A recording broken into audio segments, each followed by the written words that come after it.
On the agenda tonight, we're going to be taking a look at 3 more performances from Taylor Swift's World Tour.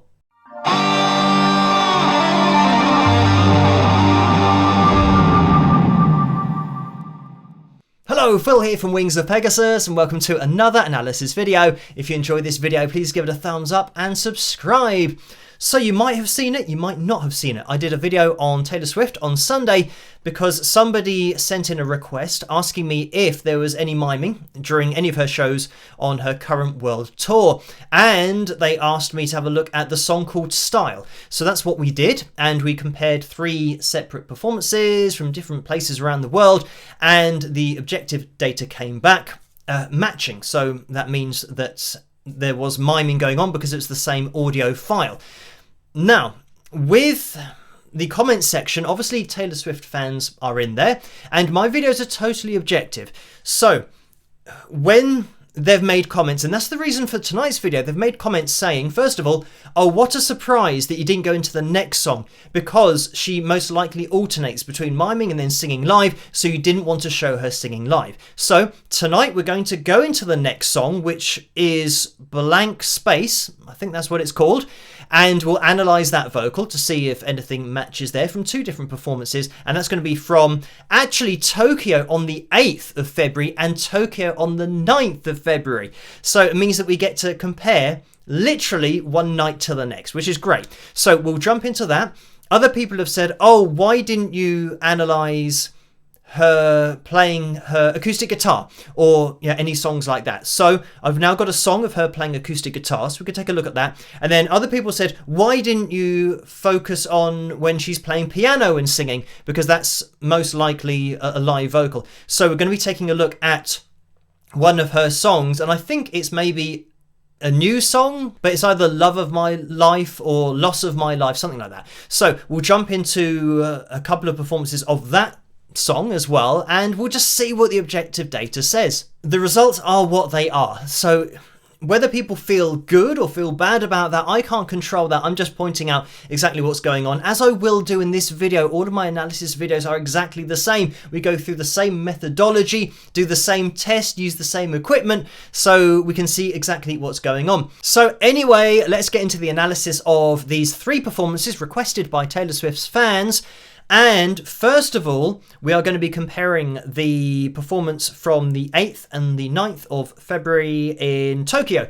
So I'm going to show this on the screen because, to begin with, I know that people will say, if anything matches up on the screen, oh, it's because actually it was from the same night and you're just comparing the same thing and that's why they match. But I mean, well, first of all here, and these videos are synchronized, by the way, so you can see that Taylor swings her head round on one night and her hair goes flying, and on the other night she turns around a lot more slowly so her hair doesn't go flying. And as we go through here, you can see now she's crouched down and then she's waving to the crowd, but here she waves to the crowd while standing up. So she's doing different things, even though the choreography is exactly the same, just these tiny things that she's doing from one night to the next that does change. So we know that these are different performances. So these are the 2 performances actually being played at the same time.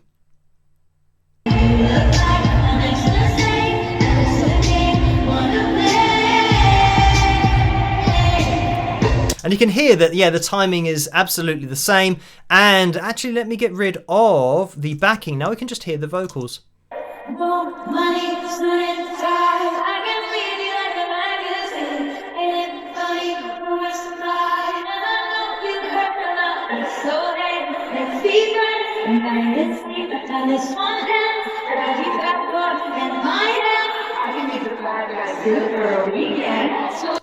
So, again, like that previous video, it sounds exactly the same, but of course, it can't just sound the same, it's got to actually be the same. So I've just adjusted the opacity because it wasn't actually very clear with the videos in the background. But what I'm going to do is take the 8th of February, and I mean, you guys will know the drill by now. We're going to move this over, but what I want to focus in on is these 2 lines here. When I move over to the right, you'll be able to see that, we only get a little bit of Taylor's voice that's being picked up.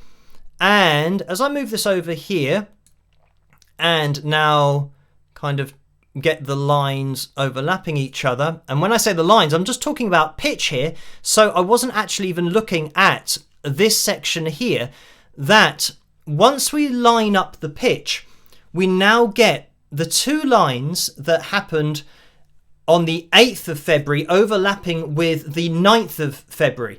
So it means that those happened at exactly the same, not only the same speed, descending here, but then ascending, and to the same 100th of a second, one night after the next. And as you guys will know, that is impossible to happen unless it's the same audio file. And yeah, actually, if we look at the top here, and again, we've got ambient noise going on here, so nothing should match up. Anyway, and yeah, check that last video that I released to show you how unique these lines are. Every time you sing, or anytime anyone sings, it will display differently unless it's the same audio file. So just look at this at the top here, which I wasn't even looking at, but as we now attach the lines or get the lines in sequence, you can see how it hits exactly the same point. And I'm just going to move this forward a little bit. Even though things are moving, we'll see what we can grab here. And I mean, this kind of whole section here, let me just move this down a little bit. Yeah, okay, right. So yeah, I mean, it's amazing because as soon as you line up the pitch, you'll start to see this kind of thing. Again, the fact that this is all happening at the same 100th of a second. And I've just zoomed in so you can see it a little bit more clearly.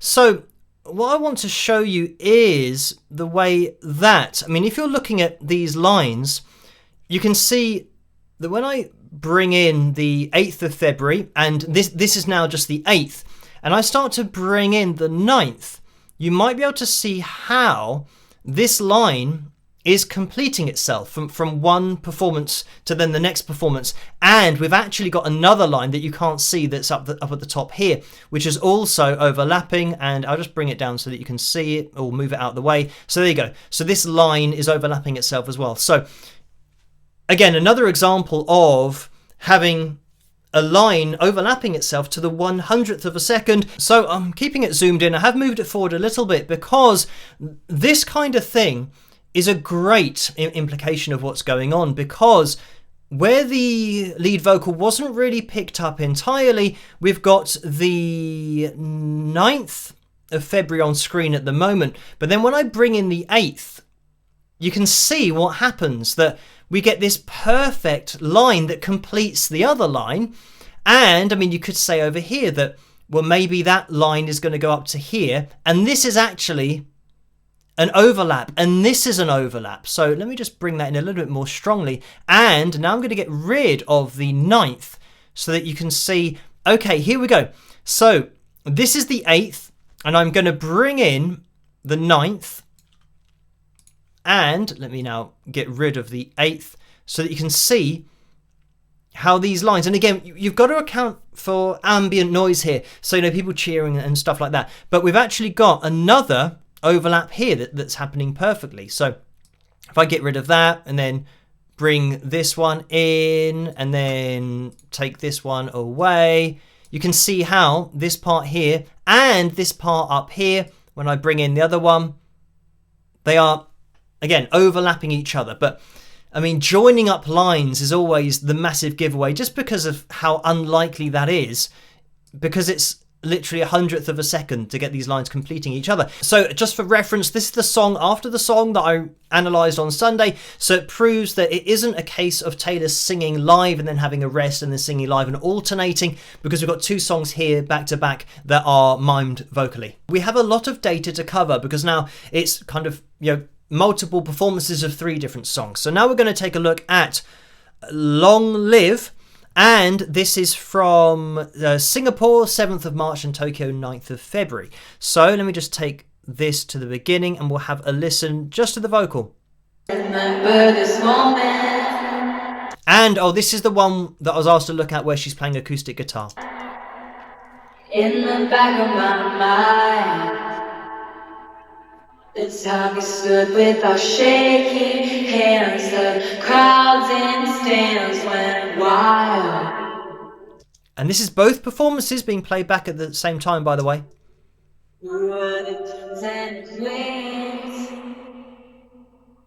and they read off our names. The night you dance like you knew our lives would never be the same. So, at this point, what I'm going to say is that I know the reason why everybody, not everybody, but a lot of people, and the reason that the request was made, I have no doubt, think that Taylor is miming for her whole performance, because these two vocals, they're not matching up. And you know, I've been looking at these lines for years, so I know instantly when it's the same audio file and when it isn't. So these vocal lines do not match up, which means they have to be live vocals, but they sound identical. So what is the reason? Why do they sound identical? And, you know, from a pitch perspective, they are pretty much identical. The reason is because Taylor is using auto-tune live. So it means that her vocal is going into the auto-tune processor, and then that is producing the sound and the pitch, which means however you program auto-tune is going to give you the same output. I mean, now I realize how much auto-tune has come along, because they can now program a bit of a differential where they don't want it to be on the line all the time, but they can make it go a little bit sharp, a little bit flat, so make it sound a little bit more natural. But the reason it sounds identical is because it's going through the same processing unit, the same auto-tune unit. So it means that it's, yeah, if I let this play on. You held your head like a hero. This kind of thing. Absolutely spot on the B3. Absolutely spot on the B3. It's identical from a pitch perspective. So it registers as the same voice, just being heard twice. But it's not. Taylor is actually singing live here, but what we're hearing is the result of auto-tune, and that's why the vocals sound identical. If you keep on singing into a microphone and going through that process, you're going to get the same final result. And I've explained it in the past multiple times, that it's like going to the bowling alley where you've got the sides up, so that, and not only that, but the sides then get closer and closer and closer together, so that you're always going to hit the first pin when you do, you know, your bowl or whatever it's called. I don't do 10-pin bowling, but whenever you throw that ball down the alley, it's always going to hit the same point. Even if you start throwing it slightly to the right, slightly to the left, it doesn't matter. Eventually, it's going to meet at that same point. So that's what's happening here.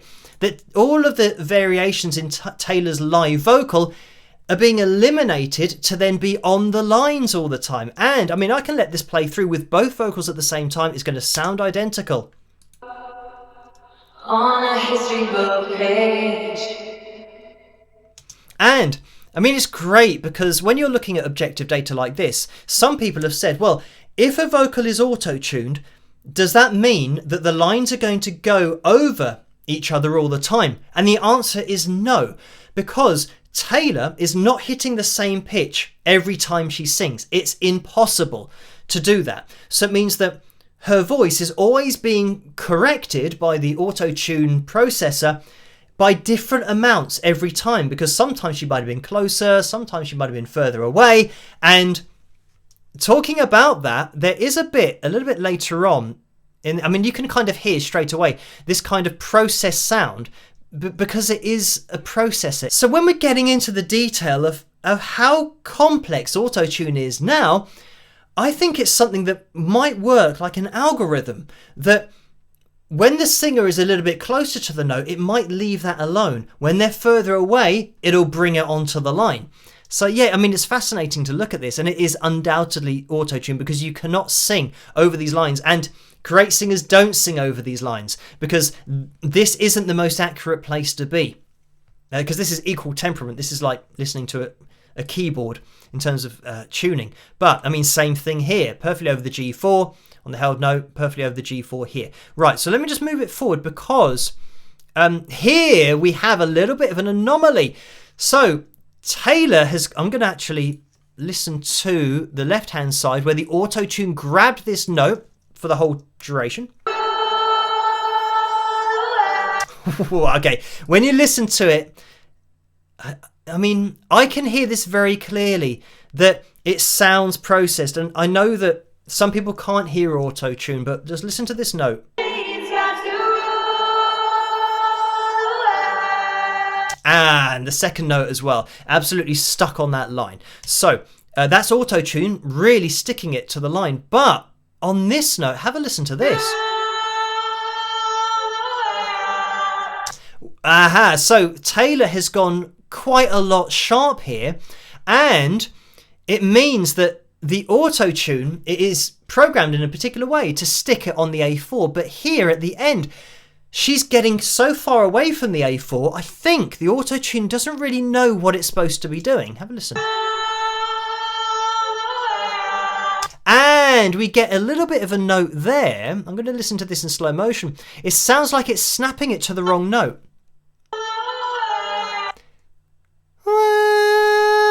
I think the auto-tune has snapped it to the wrong note, and it's the G-sharp 3 is what it's showing, but it's the G-sharp 4 is where it is snapping it to, the auto-tune. When she goes a little bit sharp here, she then comes down to the G-sharp 4 and it's snapped. Have a listen.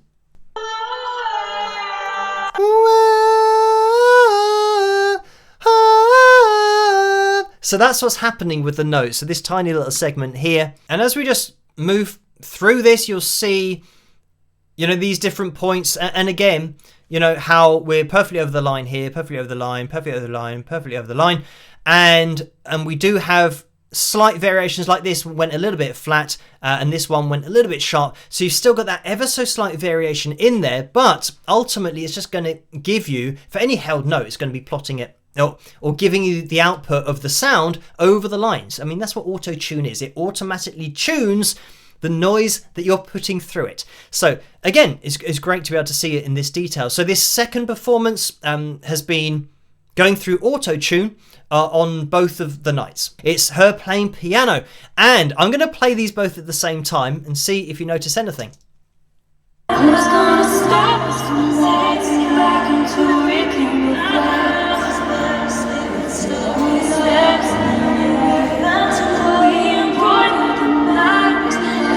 So, you might think, that sounds like a total mess.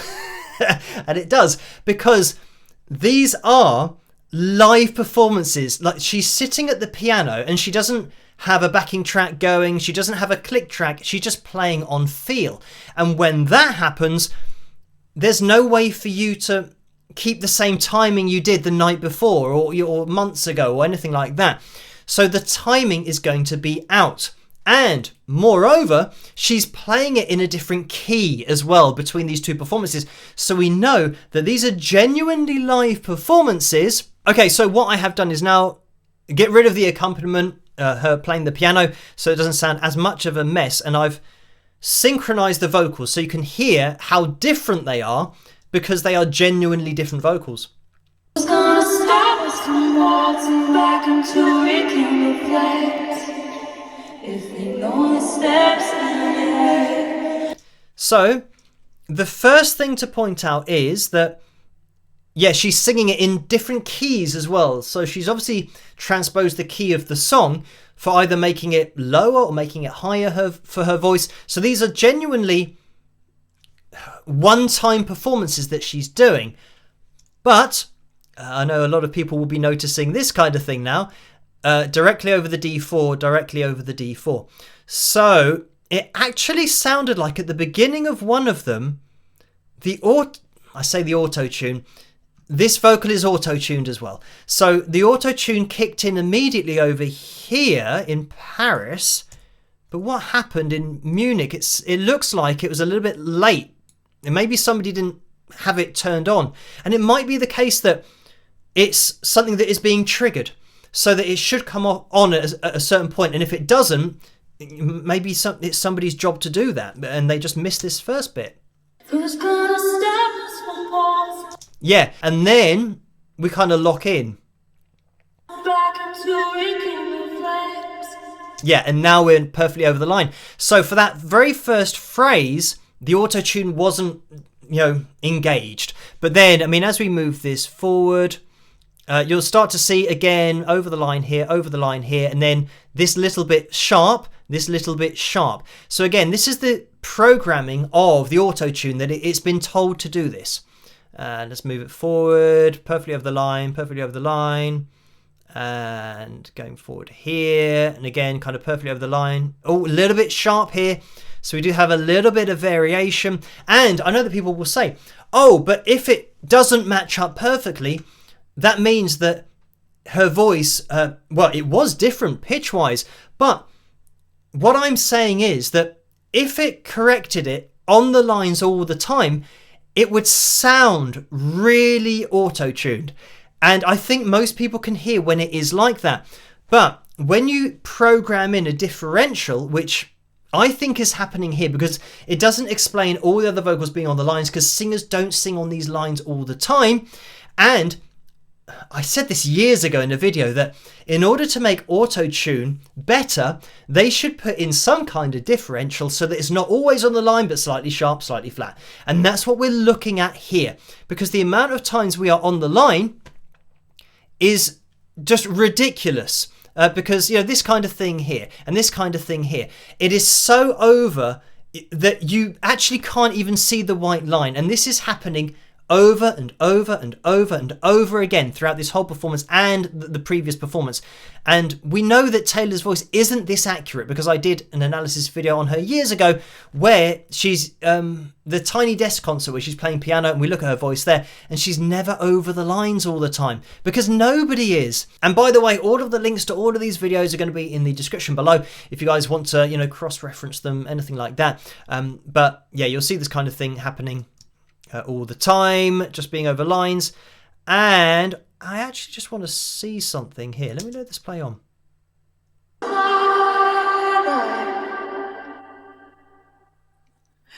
So don't you smile at me. Okay, right, so the performance in Paris has ended. So she's added a little bit extra to the performance in Munich. Let me just hear that again.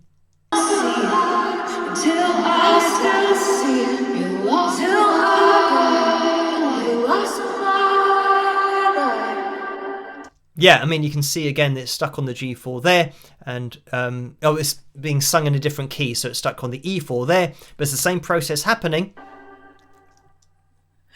So don't you. And she's just put in an extra chorus at the end, and that's going to be in Munich. And I think this is because it's a new song that she's obviously experimenting with, you know, how much of a chorus to have. And this looks like, I mean, we're still a little bit calibrated, but it looks like this is a little bit more freeform at the end. Let's have a listen.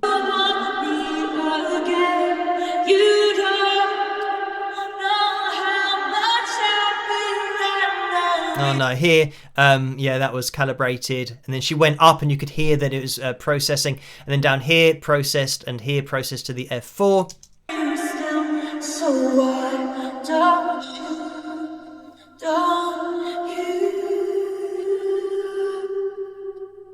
Why don't you?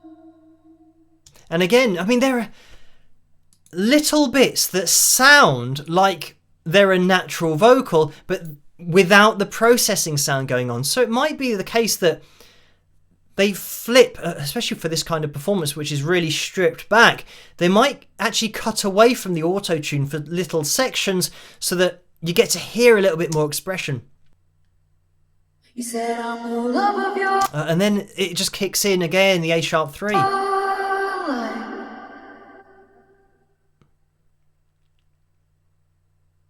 But you're the lost of my life. And again, we're kicking in here. This brings me to my final point for the video, when people say there are videos of Taylor, you know, fly going in her mouth, and she's got to stop singing, and it's obviously live because that's happening. This is her singing live. She is making the noise, so it's going through auto-tune, and then we hear the result of that processing.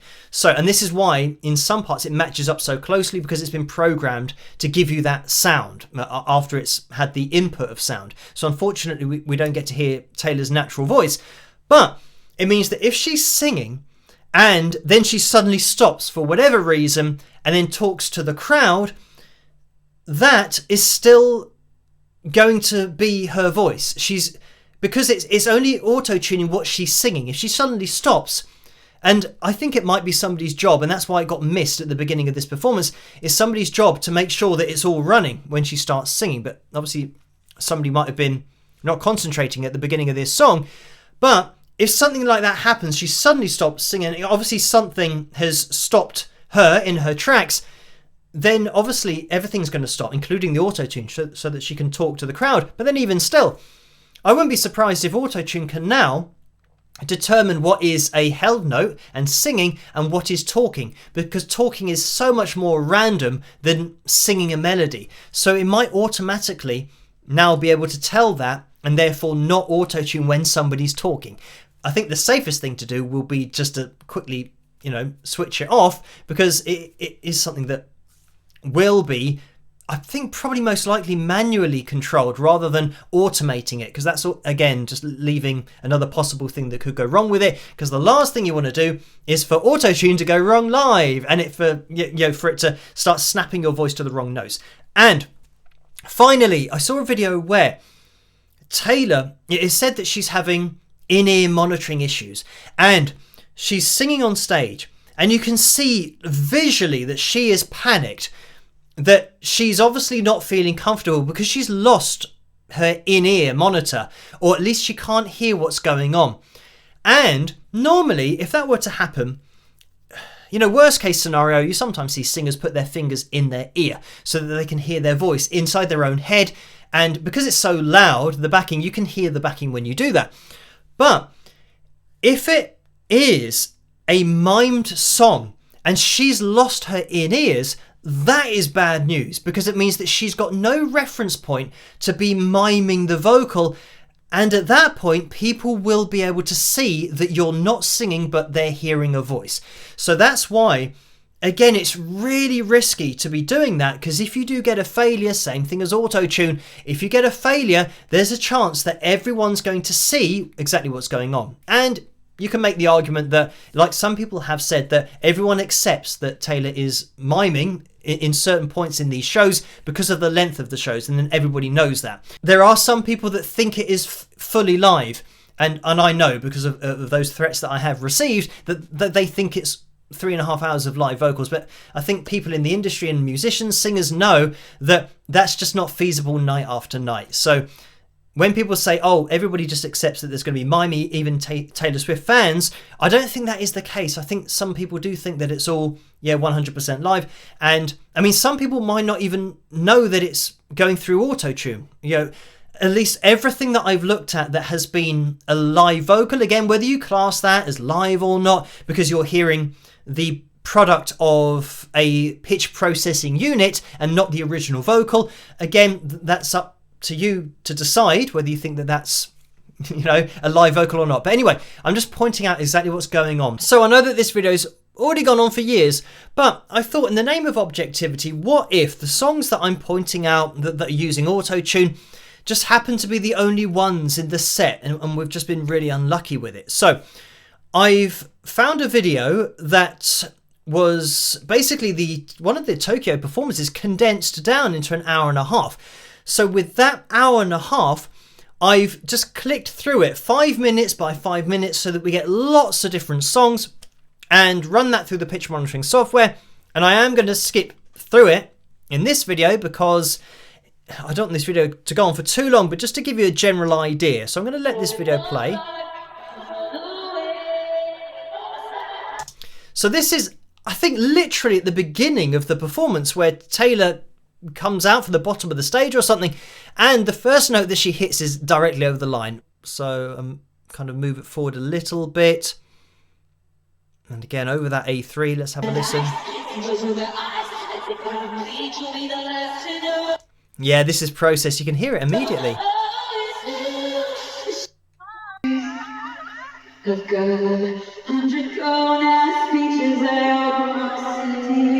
What is weird about this is, I mean, it might be some of the ambient noise getting picked up. That's always something that can happen because obviously we're trying to get an isolated vocal here, but some people's voices might be throwing it off. But even still, it sounds processed. I mean, you can hear it working.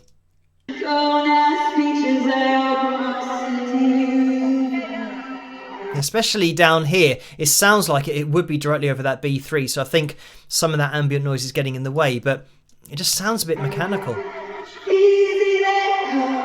Oh, and then we go exactly over the G4 again. So, yeah, I mean, we're hardly into the performance, but I don't know the names of these songs, which ones they are, but so far, from what I've seen, it all seems to be auto-tuned.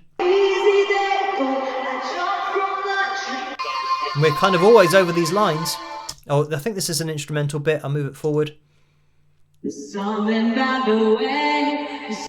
And look at that. I mean, you can't even see it. I'm going to move it forward a bit. There you go. You can't even see it because it's so over the line. And here, directly over the line, C4. Directly over the line, C4. Wow, and this sounds really, really processed. And it sounded like we had a little auto-tune flip there. Let's just have a little listen to that.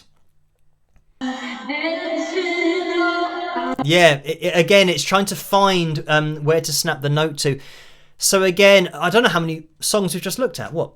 2, 3, 4? But all of them are showing signs of being auto-tuned. Look at this. Just really stuck on these lines. I'm going to move it forward a little bit. Still kind of really calibrated to A440 here as well. This is a different song now. Yeah, this is a different song now that we're kind of different over these lines. Let's move it forward. We've got more calibration here. Again, calibrated. I think that was a different song as well. Moving forward, this A3. Yeah, clearly. It's just the sound of it. Oh, here we go. Look at this at the bottom. Is this another song?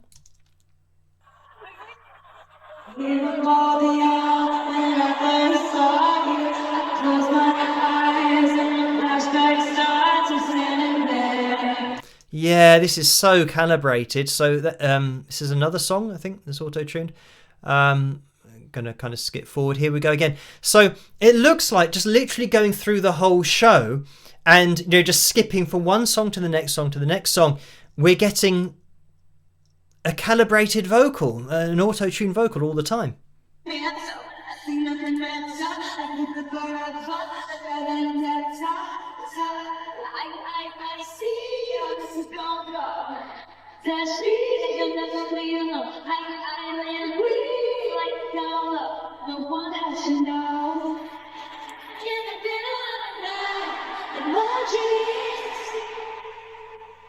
You should see the things we do, baby. Yeah, so I'm just going to move it forward. Again, like I said, this is a really long audio file, so I'm going to try and see when the background changes. It just went a bit darker, so let's have a listen. Is it cool at all? Is it chill during my head? Oh, the feed actually gets a bit clearer here.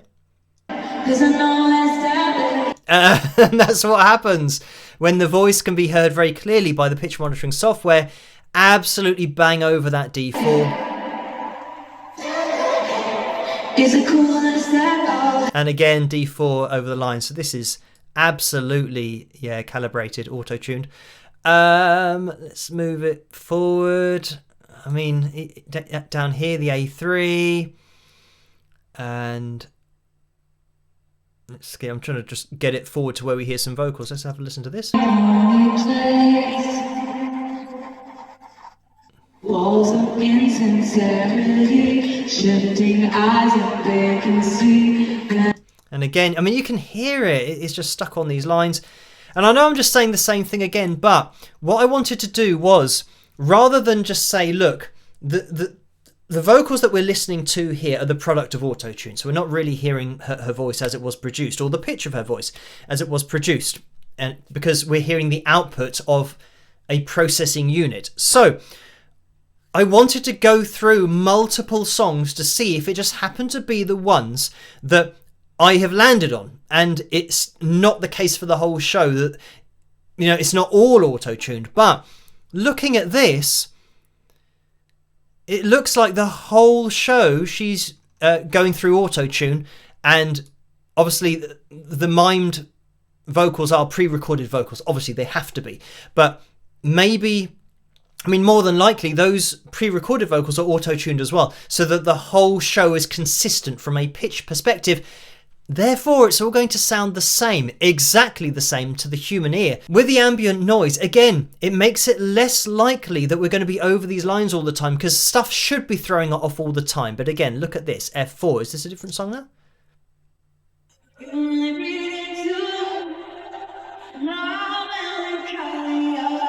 Yeah, again, calibrated down here. So yeah, that's a different song. And look at this as well.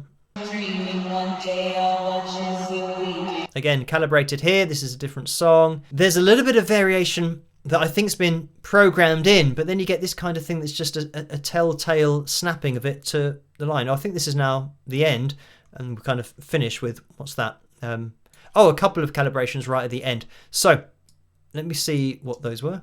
Oh, actually, take it back. We'll have a listen. You and I ended up in the same room. I don't know. I can hear it really clearly that it doesn't sound natural. And I know that some people can't hear this, but when you hear it, to me, it's so obvious. And the touch of a hand in the views of a chain reaction. I mean, when you're listening to it and watching it, you'll see it being plotted on these lines all the time. There you go. But this is an objective analysis, so I am going to point out exactly what's going on. If the results had been that it was a totally natural voice, then that would have shown up. And I would have told you that it's a totally natural voice. If it had have not been mimed or lip-synced, I would have told you that.